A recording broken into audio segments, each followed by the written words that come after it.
Hey Axis and Allies players, the good captain here, and welcome to the Ottomans turn 8 of this game of Axis and Allies 1914 against a human opponent out of Oxnobid. Okay, let's do a quick review of the French and British turn, and then we'll go do this Ottoman turn. And this is I really like I really like this French, just how my opponent is handling the French. I think it's exquisite. I don't know if it'll work, but it's it's eloquent. I'll put it that way. I think he's handling them well. So, uh, yeah, here we go. French by 7. Oh, this is the first time I'm looking at this. 7 arty, 2 infinite tank. Wow. That's a bold purchase, but it might be in line with what else we have going on here as France. So he moves a blocker clearing team into the rear, of course. Uh, I think this is right, always right. It's always, even if there's one infantry in the rear, I think you should throw, and you only had one infantry to spare, I would still throw it in there because of the 6 IPC value. It's hard, it stings to let this go as the Germans, but you know, I, what I wanted to prevent was him moving, or at least try to avoid or make painful for him if he did, was having him push his army into the rear, because then all these surrounding armies could converge on it and engage it in a battle that was highly favorable to the CP. But he went south, as you can see here. Excuse me, leaving only a blocker in Alsace. Um, yeah, right. Pushes blockers, and then he moved this army from Picardy into Belgium, and this army in Paris to Burgundy, and consolidates this army up here in Switzerland. Then he loads up these 2 infantry in Angola and swings them around, and he leaves them loaded on the transport. I think that's a bad habit. I think he should put them. He should have put them in Portuguese East Africa. That's just me being particular. Pushes into Smyrna, and in Sea Zone 17, he's prompted, "Would you like to attack the Austrian fleet?" And he answers no. So he decides not to engage uh, in that Sea Zone. In the rear, 2 infantry and an arty engage, making a hit, and we hit back. So peace swap, and he gains 6 IPCs. So he's up 6 from this hat trick right now. And that's it, I think. Yep, he places. And that is a very, that is an offensive build. That is, I am coming for your, oh, you know what? Now I realize why he did that. This is so arty light. There's almost no sting to this. He's got a ton of infantry and no artillery. So yeah, he didn't balance that probably as good as he could have. But you know, we don't. Who knows what he was thinking at the time? Maybe he thought I was gonna come hard at him. But man, look at this. Look at this collect income. 44 ends with 44. He saved nothing at the top of this turn and ends with 44. I have never seen the French collect this much. So I felt critical of him, of this opponent, snapping up all the available territory. Like he put a lot of material effort into the French cleaning out Africa, and now I'm kind of looking at this with raised eyebrows and thinking to myself, this is at least interesting. I'm not so critical of it anymore. Togoland, Cameroon, Angola, Southwest Africa, and Portuguese East Africa is +5 income to the French every turn. Of course, you pick up Portugal and Spanish Morocco, and yeah, it's a little bit of a how do I say this? It's a little bit of the Ruhr thing is not going to last. We're going to patch that up next turn, and that won't happen again. So technically, it's more of a solid 38, but still, it's amazing. This turn they pulled off as much money. They pulled as much money off the board as the Germans did. Actually, they pulled off more because I had to save too. Again, somewhat artificially inflated because of the Ruhr capture, but anyway, I I like this French position because this is sort of a it took me I stared at this probably for 30 minutes straight, just thinking about all kinds of different things I can do. And I'll talk more about this when we get to the German turn. I finally found what I think is the correct answer, and I'm really excited to go over this. But I love the symmetry of this front over here, and again, I'll just go over that, on the next on the next German turn. So the British buy 1 artillery and 12 infantry, all spent. They move. What do they do here?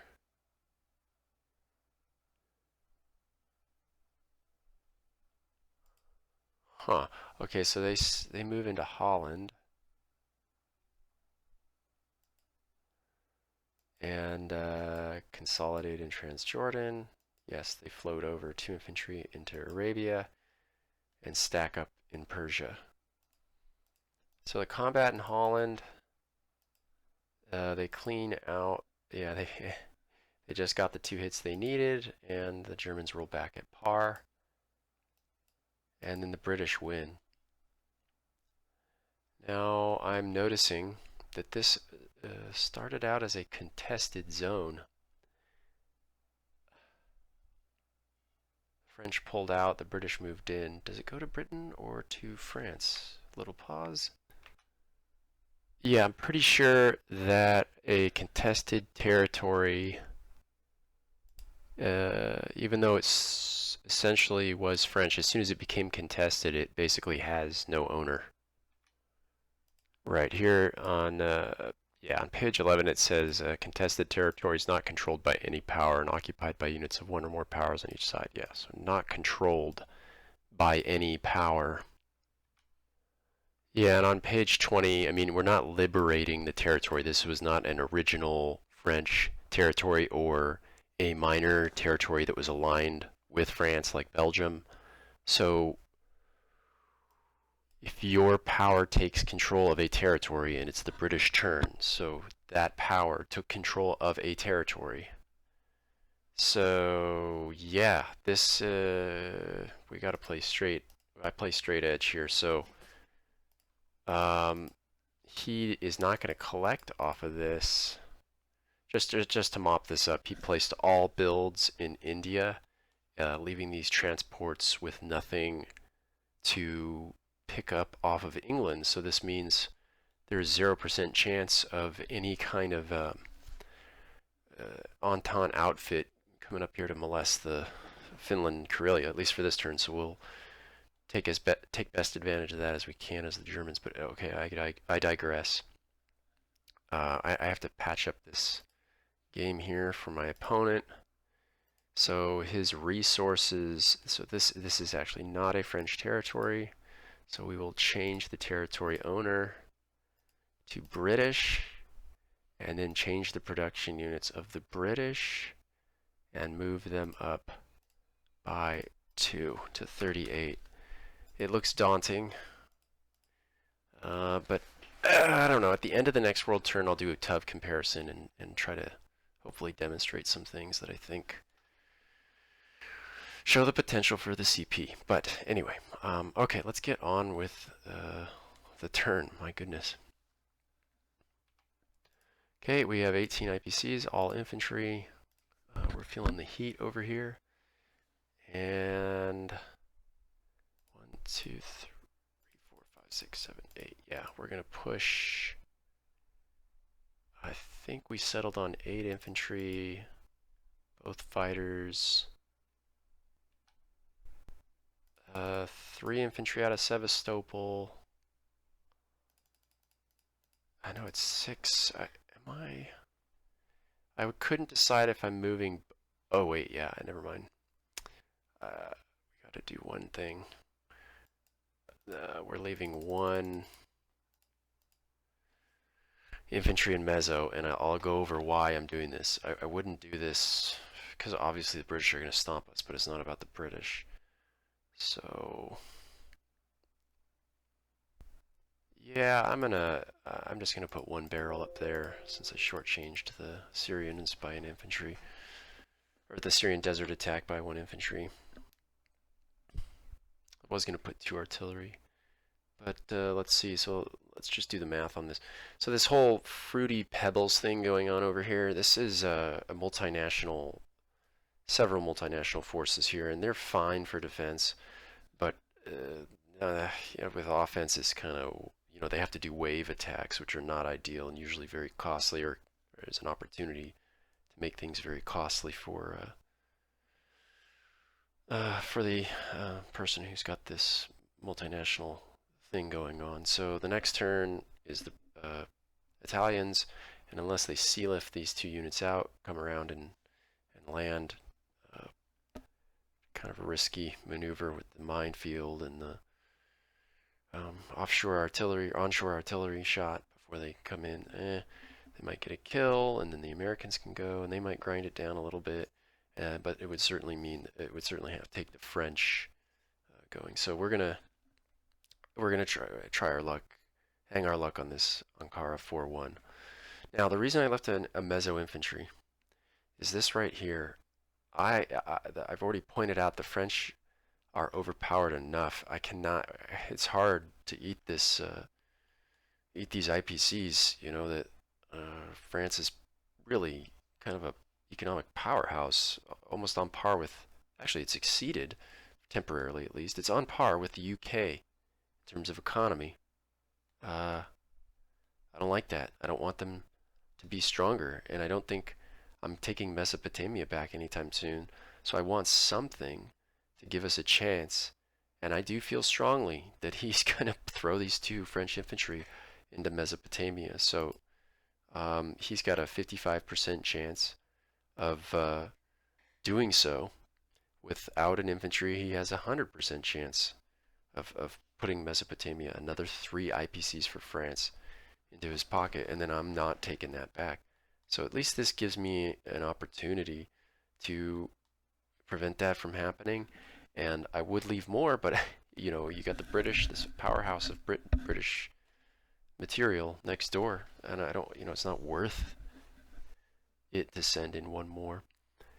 Ideally, what will happen is if we suffer absolutely no casualties, this is like I kind of like playing the Ottomans because there's this, you can kind of set up these defensive lines. And what I would have liked to do is gone from Arabia to Ankara with armies in each territory, and then you can use this this is again something that I've discovered in Axis and Allies Classic with the Karelia.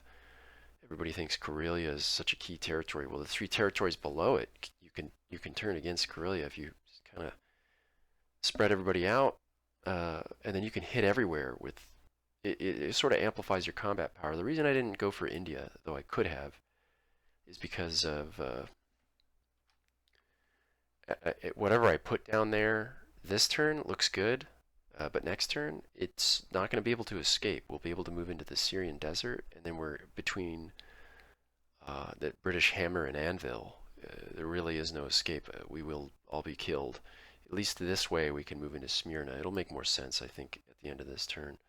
But one thing that I'm hoping might give the British some pause is if we suffer no casualties attacking the Italians. If for some reason we get super lucky. The counterattack is a +3 pieces, so even if he stacks, oh, sorry, it's not +3, it's plus 1.5 pieces. So if he stacks all the assets he can here, sea lifts in 2 infantry from India, brings up the Arabian army. Actually, it's even worse than that. It's about +1 piece, so not too much deterrence. Yeah, he's definitely coming to Mesopotamia. Definitely. So, but anyway, still a good tactic. Something to keep in your back pocket. All right, let's get on with this. Check this once over. Yeah, looks good. Smash. Oh yeah. And they pick up 1 kill. Actually, good. The big question was, would he get 2 kills or not? And he did not, so thank goodness for small blessings. Let's done out, drop in the 6. And I should have done a fighter sweep before I check for enemy fighters. Yeah. Looks like he's kind of gone light on fighters. Still not completely convinced of what the best way to handle all that is, but okay, that's it. We collect 16. That was another thing, monetarily speaking. Arabia wasn't interesting.